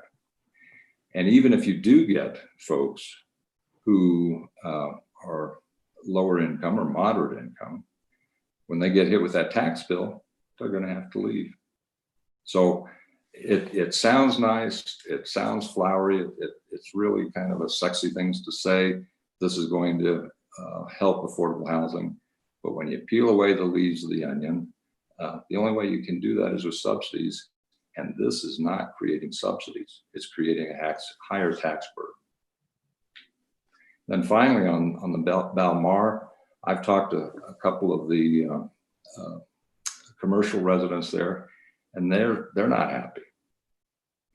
But they're more sophisticated than your average homeowner. They had the attorneys, the accountants, and they went into it with their eyes open, and there was a benefit. But that's not what we're talking about, at least in terms of the abuses. We're talking about residential developments, not mixed use. We're not talking about building a high-rise parking structure. We're talking about putting pipes in the ground and streets and street lights for residential development. And that's where the abuses have been rampant and need to be addressed. Thank you. I'm going to jump in here real quick and just remind everybody that we're coming close to 7:30. So if we may have to make things a bit more concise to try to get through all of the committee questions. We have a very limited time with the full panel. So if we can just kind of giving a little time alert, and then Laura, if we have any questions from the public, again, that's planning@lakewood.org. If we have any of those, maybe get those ready for 7:45. But I think we've got either Mike has a follow-up and then Dana's had her hand up as well. Thank you, Mr. Chairman. Yeah, I do have a follow-up and I'll make it quick. I'll direct this to Mr. Thomas, to his point about nobody ever loses their house because of the special district tax. Well, that may be true in principle. I want to make sure we all understand how it works. The fact is that the deed of trust will take precedent over the lien created by the special district. Wouldn't that be correct, Mr. Thomas? Yeah, and I'm not a real estate law expert here, but my point was that as long as a homeowner, if you pay your tax bill, you're not at risk. If your district goes on default for their bonds and you've paid your tax bill, you're not at risk. Now, if you don't pay your tax bill, whether those taxes are due for a metropolitan district or the county or the school district, that's another matter. So I'm only speaking to the fact that as long as you as a resident pay your taxes, you can't be at risk. Okay, gotcha. Okay, thank you for that clarification. The other question I have, and any of the panelists can address this, but once the homeowner buys a home and closes on it, and then let's say it's early in the career, early in the development process, and then a year or two later, the taxes for the special district kick in, what does that do to the value of the home at that point? And not only at that point, but certainly for years to come.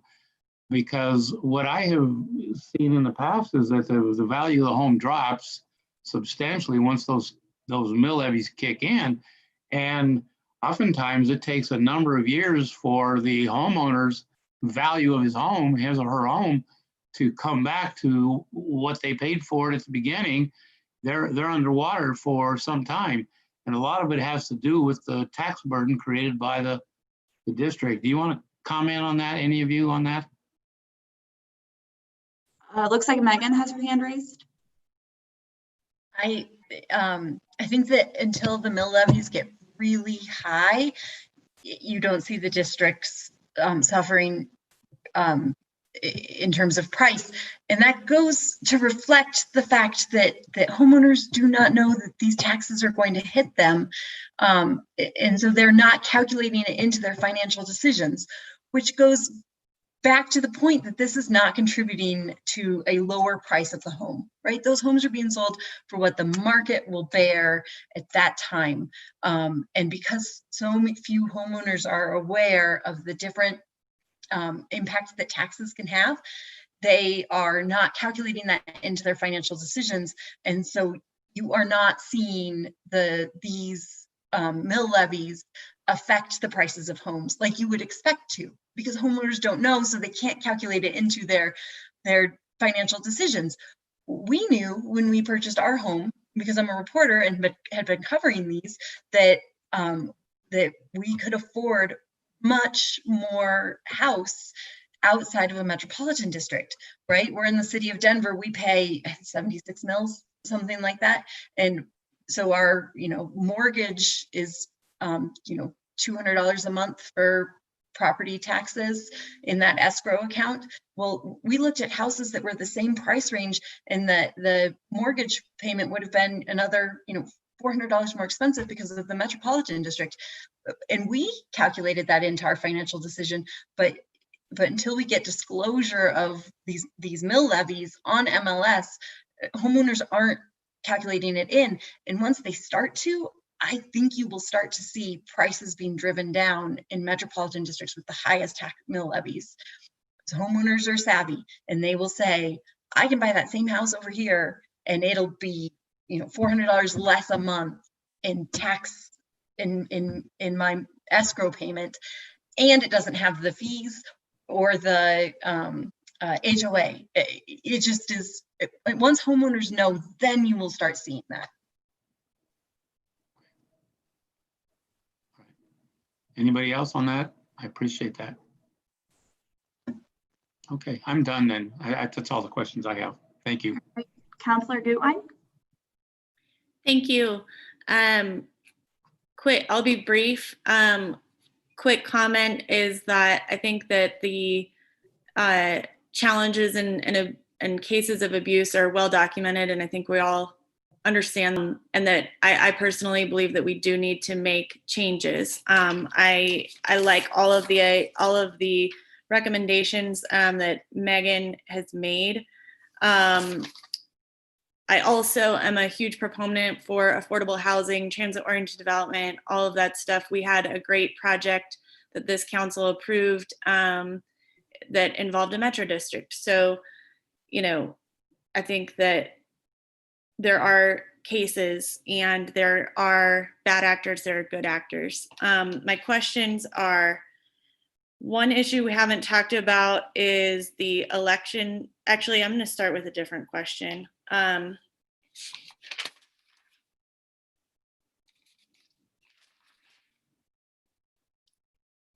First of all, I just want to clarify. I'm looking at an article that in the Longmont Leader that says that they actually did revise this rule, so they do allow residential metro districts. Is that accurate?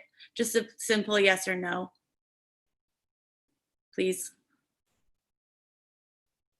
No, I think what you're looking at is Longmont in 2018 or? This is a 2019 article and I'm reading it. So I'll just pass on that one. Thank you, John.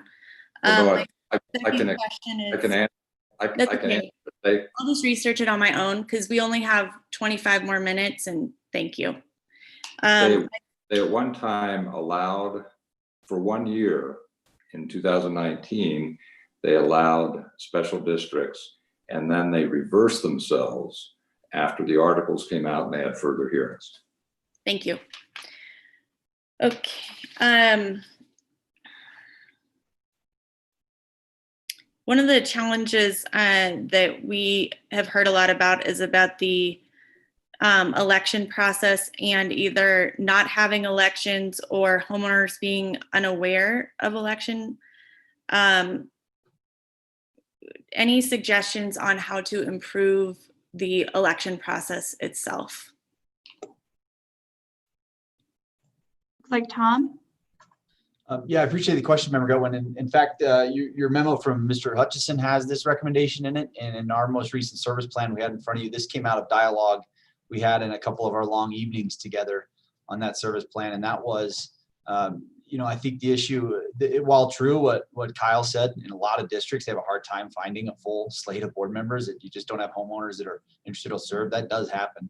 But I think that the suggestion that you all had and we discussed and we added to that service plan was to provide more notice to the residents that the election's taking place. They're going to start their May and even years. Starting in 2023, they're going to be May of odd years. And that is to mail notice to every voter in the district of the election coming up, and also to make sure that notice goes on the district's website, because the statute currently requires only that it get published in a newspaper of general circulation in the county. And as you know, those are typically publications that people don't pick up and read.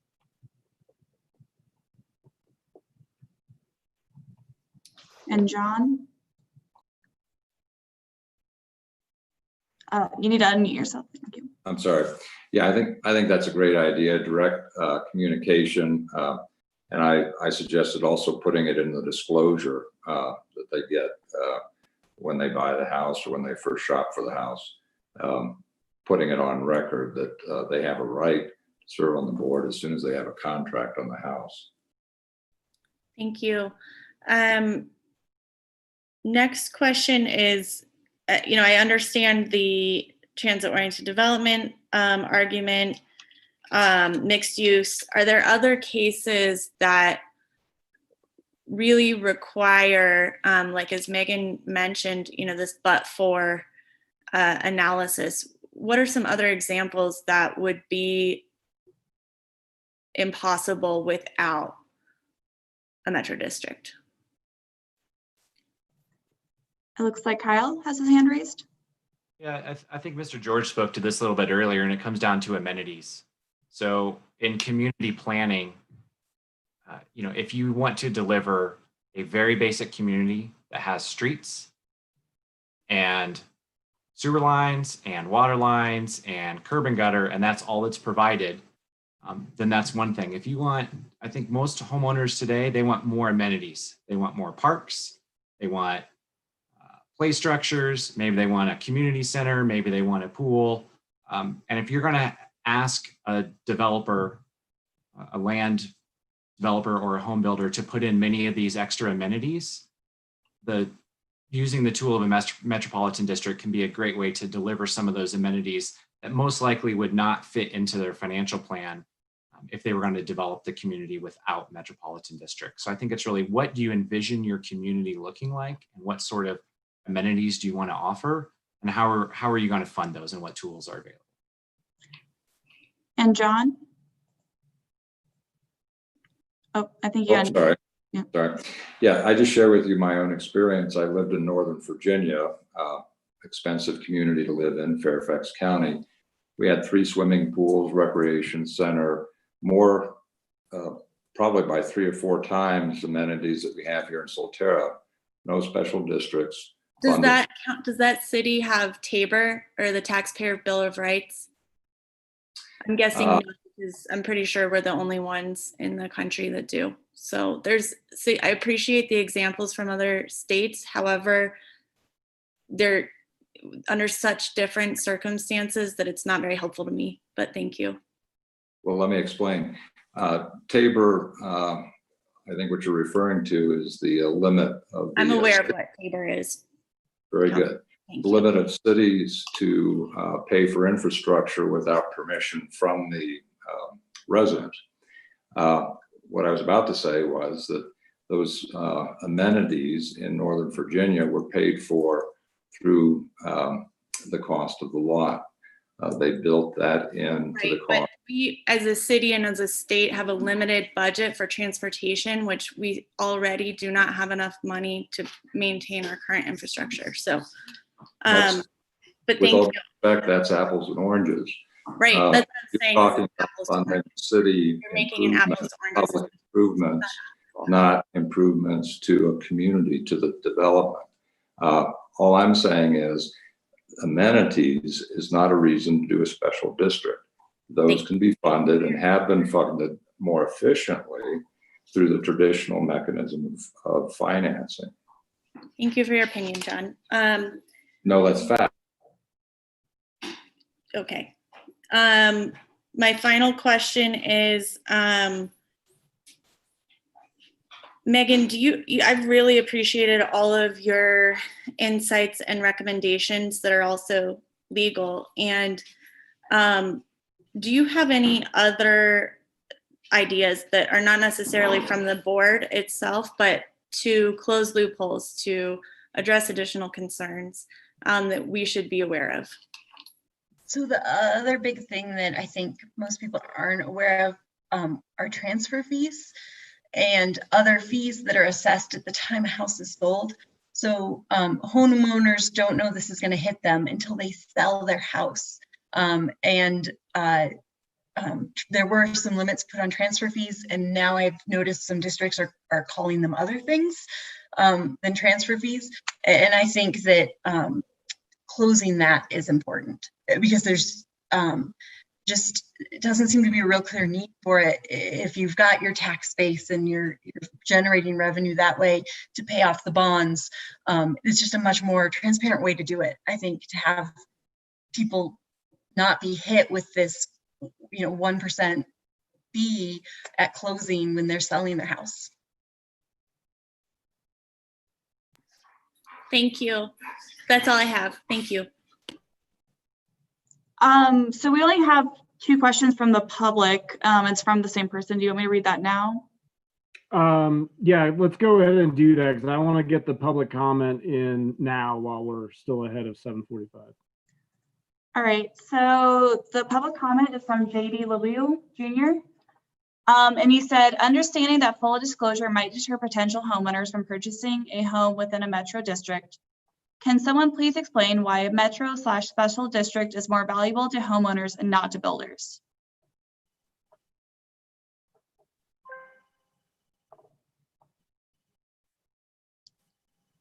Can you just repeat that one more time? Okay.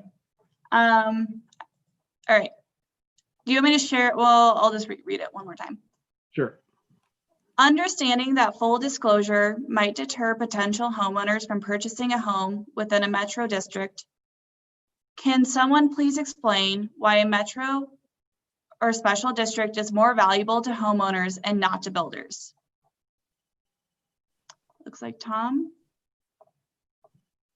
Yeah, I could take a shot at answering that anyway. I think it's certainly possible that it might deter a homeowner from buying.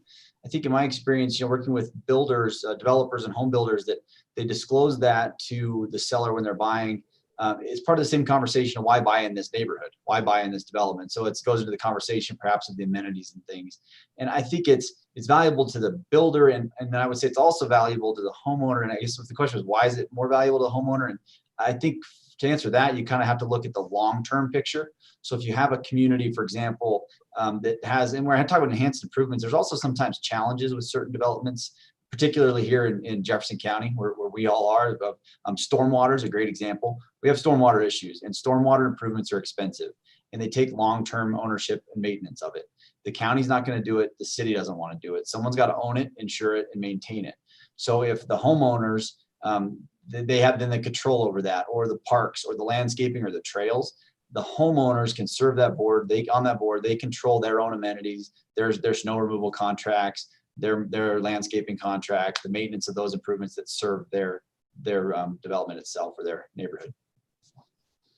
Okay, I'm gonna just quickly say his other question he had. We might have addressed it, but I want to say really quickly. His other question was, how can we balance developer risk with the abuses we have seen in special districts? Do you want me to repeat that one again, or? Sure. Okay. How can we balance developer risk with abuses we have seen in special districts? And it looks like John has his hand up. Yeah, thank you. I think that's what we're really trying to address here is how do we address the abuses? We all admit that there are significant abuses. And just parenthetically, every district I've looked at, and I've probably looked at more than 30 up and down the Front Range, I haven't seen a successful one. They all have these abuses. What you don't have is people making a big deal about it. And we had that experience in Solterra.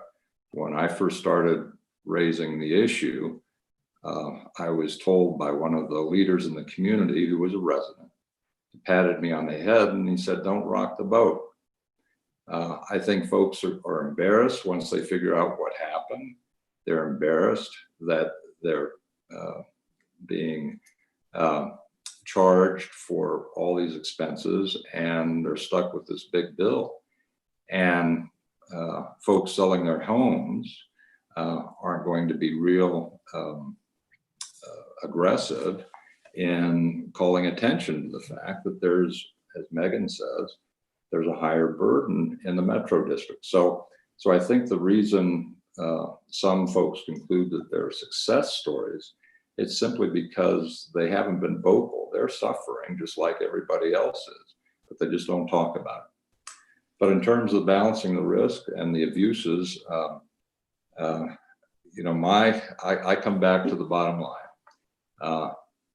As Megan said earlier, show us the numbers. If you disclose the numbers, and in our case, prove to us that you've earned that $30 million, we'll pay it. But they haven't been willing to prove it to us or show us or give us the information to allow us to evaluate it ourselves. Thanks. And it looks like we just got one last public comment. Would you like me to read that, Counselor Skilling? Yes, please. Okay. I'll read it twice. It's a little bit longer. Then maybe only once. All right, I'll read it really slowly. Housing prices have skyrocketed in recent years, yet the cost of builders don't seem to have increased commensurately for labor and materials. Therefore, the difference would go towards profits.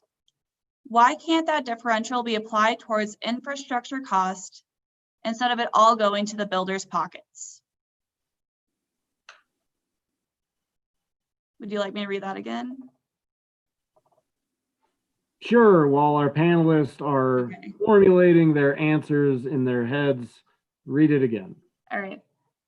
Housing prices have skyrocketed in recent years, yet the cost of builders don't seem to have increased commensurately for labor and materials. Therefore, the difference would go towards profits. Why can't that differential be applied towards infrastructure costs instead of it all going in the builders' pockets? All right, looks like Megan has her hand up. I would just say that I have no idea how much the cost of developing has gone up. That's way outside my expertise. And so we should just ask developers what their costs are going to be and what their return on investment will be. And if it's transparent and we know, then we don't have to worry if homeowners are getting double charged for this infrastructure, once through their taxes and once through the price of their home, because it'll be transparent and we'll know those numbers, and we can answer that question and say, well, building costs have actually skyrocketed and this is what it takes now. Or no, you're right, building costs haven't kept up with the price of homes and this is all going to the developer's pocket. So I think that's a good question, and transparency would help. John? Let me just interject real quick in defense of the committee. A question like that would have been fielded by our developer representative on the panel. But unfortunately things happen. But yeah, that's why give credit to staff who had put together, Travis and his team had put together a great list that was well-rounded. And this certainly, so for anyone watching this, we did not exclude any developer. In fact, we had a representative invited and it was going to come, but things happened at the last minute. Unfortunately, he couldn't be here, but this would have fallen into that wheelhouse. So I just wanted to make that clear. John? Yeah, so I agree with Megan. I think it comes down to that full disclosure. And again, I think it would be great if we could have a discussion about whether we need special districts at all. And in having that debate, invite the developer community to make that full disclosure. Show us the numbers. If you can demonstrate that there is a need, that you can't develop without these districts, then we go down that road. But, you know, folks keep sliding into, well, they need this money, they need this money. The bottom line is every development I've seen, and I've looked at, you know, as I said, multiple, they already have the money up front. The special districts are all about paying that money back after 11 years or so. So they already have the money. They can do it. They can do it the traditional way. It's just a matter of how they get compensated and then how the profit margins are. But the bottom line is, these are entities that either are or are applying to be governments.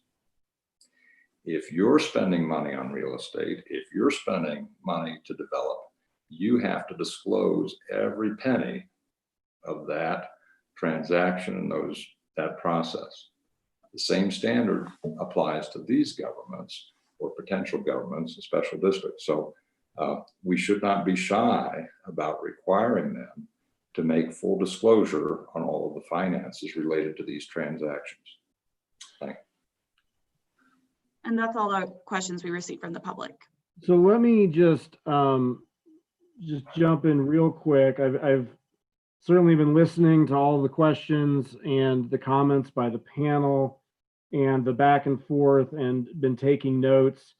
And at least for tonight's discussion, it seems like of all of the issues, we talked about the various memos. We have Mr. Hutchinson's memo that has all of various issues, but it seems to keep coming back to disclosures and resident control / transparency. At least these are some of the, I think a lot of the other issues may be wrapped up in those bigger categories. And I'll just, one of the main questions I had was, giving residents control as soon as possible seems to be something that I think a lot of people would be on board with. The question that I would have, though, is when you set up these districts and all the work is being done and the decisions are being made, there are no other residents. I mean, period. So we have to get from somebody's making those decisions before the actual residents come in. So it sounds like we're trying to put as many precautions in place to protect those future residents from what these first initial folks who are working for the developers, because there's nobody else to do it. It seems like we're putting on all of these precautions, and I'm wondering if there's some other way to do it? Can some of these decisions be put off until the residents actually come in? What decisions have to actually be made at the outset that can't be put off until residents have control? A lot of that's rhetorical, because I know we've been talking a lot about that, but that's something to certainly think about, is how do we give control to the residents, and then they can make whatever decisions they're going to make.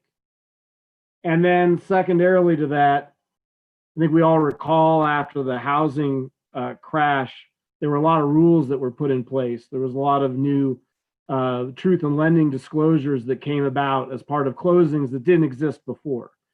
Simplified checklists and so forth. I'll throw this out there just as an idea, just thinking off the top of my head, but I'm wondering if there isn't some kind of a handbook, an informational thing that every metro district has to provide to residents that is a step-by-step, kind of like what we're talking about here.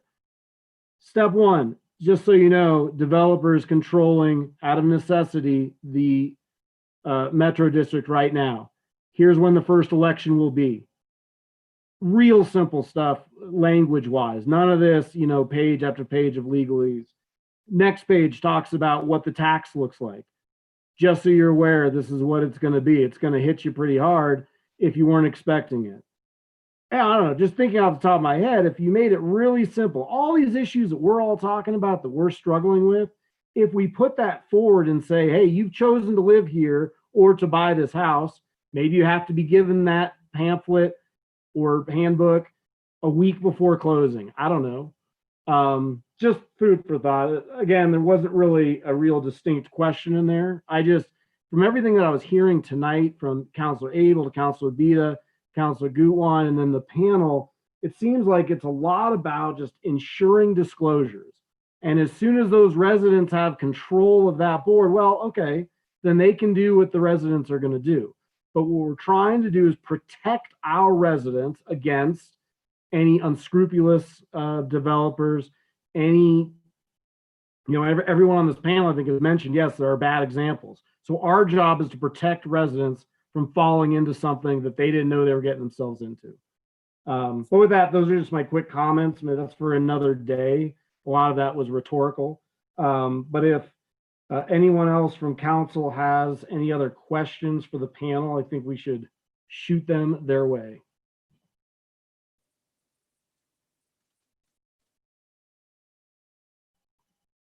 Okay. And if Don't have any more questions. Okay. John, you have your hand up, and then I want to talk about next steps and all of that.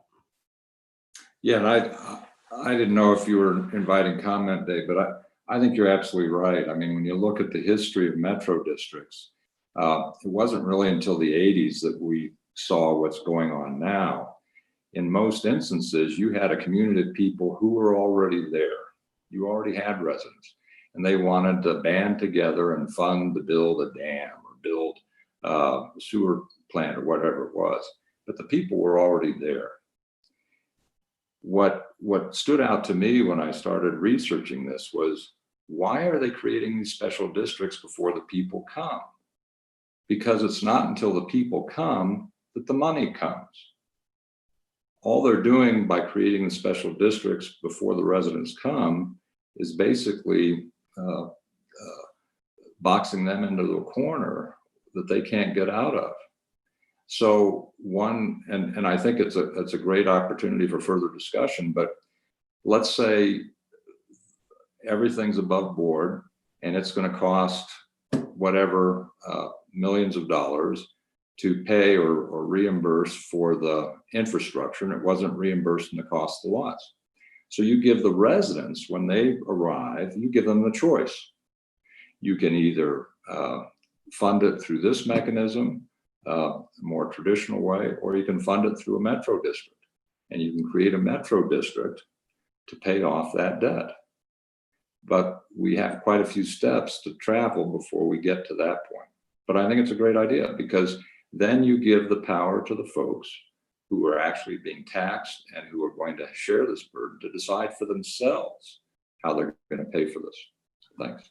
And I'll just point out the reason that I kind of went that direction is because in my notes I had, Ms. Schroeder's had, she had disclosures on MLS, elimination of transfer fees. She said truly elected board members, elimination of conflict of interest. I think Mr. Thomas had said that he agreed the more transparency is always good. Mr. Henderson had said one of the big issues is lack of resident access to ballot and board seats. And that seemed to be where a lot of the discussion was going. So that's why I kind of mentioned it in that way. It's just, a lot of the comments we're hearing is we might all be saying the same things when it comes to transparency and disclosure, that seems to be something that could go a long ways. Okay, with that, since we're at 8 o'clock, the next steps for the committee would be to have a follow-up discussion if you so choose on this.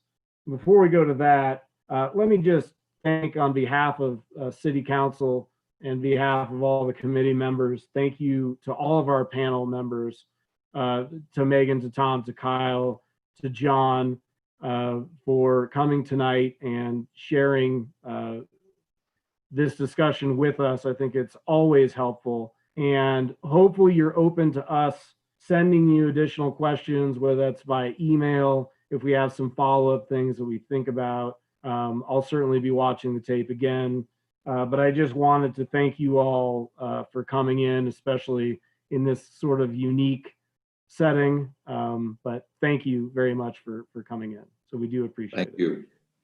The next steps, and that kind of why I think we might have more email questions to the panelists as we move forward is because I think the next step in this process is probably just to continue this discussion, especially among the committee members, receive public comment. And from that, I'm not suggesting that we have a panel every time, but I am suggesting that there are plenty of folks with plenty of knowledge that we should lean into and ask questions of, so that when we come back together and have discussions, we can be more informed. Or if the committee has some questions that it has, maybe we can forward those along to Mr. Parker and he could endeavor to find more answers, which is really just building off of Mr. Hutchison's memo, just kind of getting more nuances or getting more into the weeds on it. So I suggest that the next step with this is that we do reconvene this topic and as a committee have a discussion, have public comment, and then perhaps endeavor to come up with some recommendations if we think we can do that. That's where I think the next logical step is to have a part 2 of this without a panel, but more to just get into some actual actionable items that we can do. So any thoughts on that? Knowing that there are other topics that this committee has said that it wants to tackle. Mr. LeBure.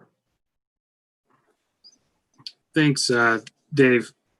Yeah, I think, I'm certainly willing to continue having this conversation. I think there are a lot of low-hanging fruit things we can do to make this, process a little bit better. And I think you touched on a lot of the themes. I think are pretty accurate on transparency and whatnot. And thank our panelists for giving us some of those ideas as well. I would just say, I assume that there are some cities that have gone down this road. I know we touched on one, but I assume cities like Denver and others probably have a lot more restrictive practices in place. And I think it might just be helpful if at the next discussion, we take a look at some of those cities just as a sort of comparative analysis. And obviously, pick and choose what's right for Lakewood. And then obviously, we can always have additional philosophical conversations about what's right for Lakewood as well. But I think that might just help give us a sort of starting point. So I just wanted to make that a suggestion. Thanks.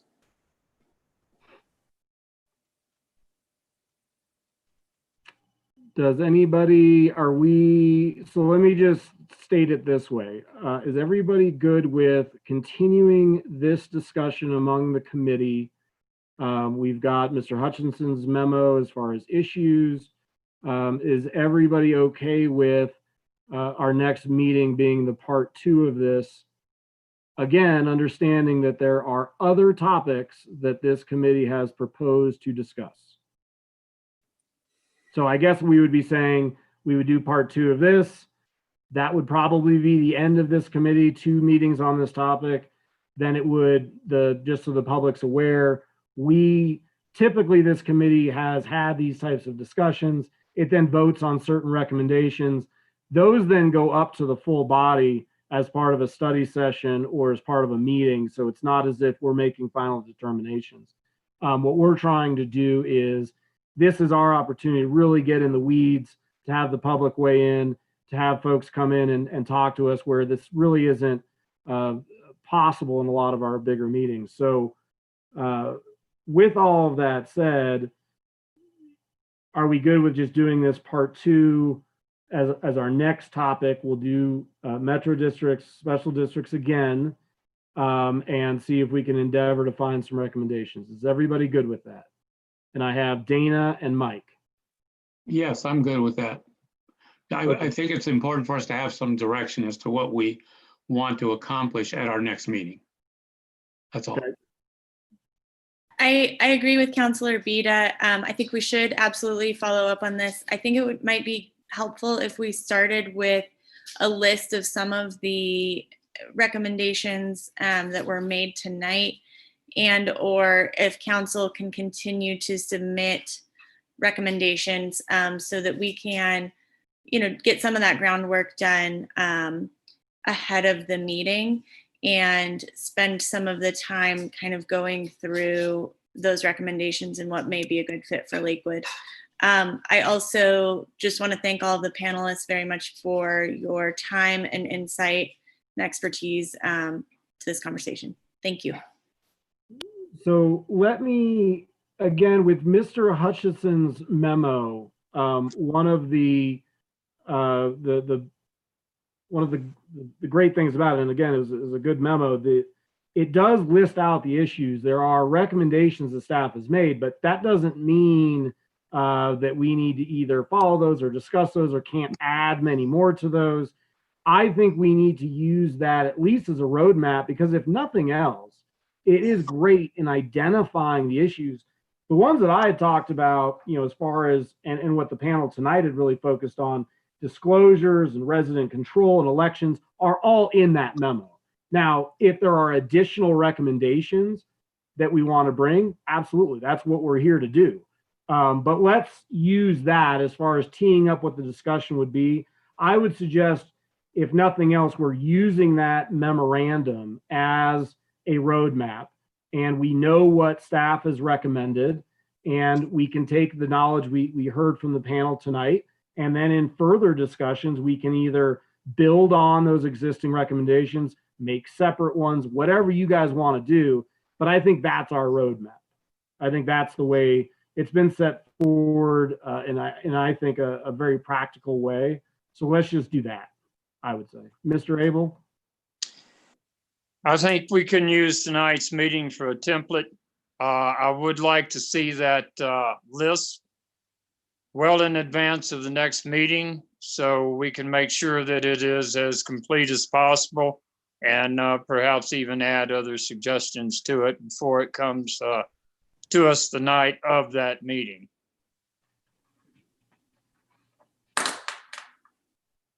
Was that applause? I dropped my pen. Oh, Sorry. dang it. Okay. Yes, Councilor Abel, that was applause. That Oh, was great. not a Thank you. pen dropping. Okay. So yeah, okay. I mean, look, the Mr. Hutchinson's memo, I think he dated that June 11th. Obviously, it's a big document. It wouldn't be really practical, I think, for us to go through all of it. So one of the things I was proposing is, our next meeting, we would use that document, that memorandum, and start going through it. One way we could do it is issue 1 starts with recommendation 1. I think it's somewhere around potential policy topics. I think it's page 11. I can distill it down, and I can use what we talked about tonight and just kind of hit some big topics. We can do it that way. Yeah, go ahead. One of the points we need to make is, well, the first issue I think was very well brought out. Do we want to do these things? I think that needs to be part of that list as well. And probably the first topic we tackle. Depending on how we answer that question, whether we want to continue authorizing service districts, depending on how we answer that, we may not need further discussion. I'm not sure that's going to be the point of decision we come to, but in fairness, I think that should be on the list as well. Yeah, and I think you're correct that can be on the list for discussion. My hesitation in stopping there, regardless of what the committee recommends, would be the full council are the ones that are going to be making that decision. And Sure. I want this committee, let's say the council disagrees and says, no, we want to do metro districts or vice versa, whichever it is. I want to make sure that this committee makes all the recommendations it would like to make.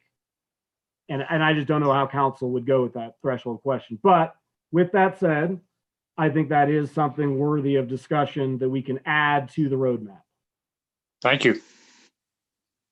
Okay, well, we have gone over by 11 minutes, but thank you all again to the panelists, and thank you to Travis and Laura and Lauren running Channel 8, and Mr. Hutchinson.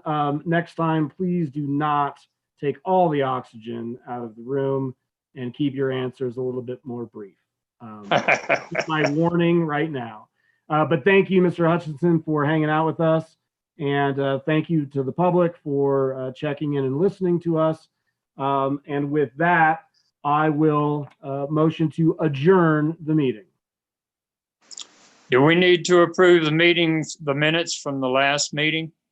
We did that way back at, I think, 6:04 or so. Yeah, okay. It's been a long time. I can't remember that far back.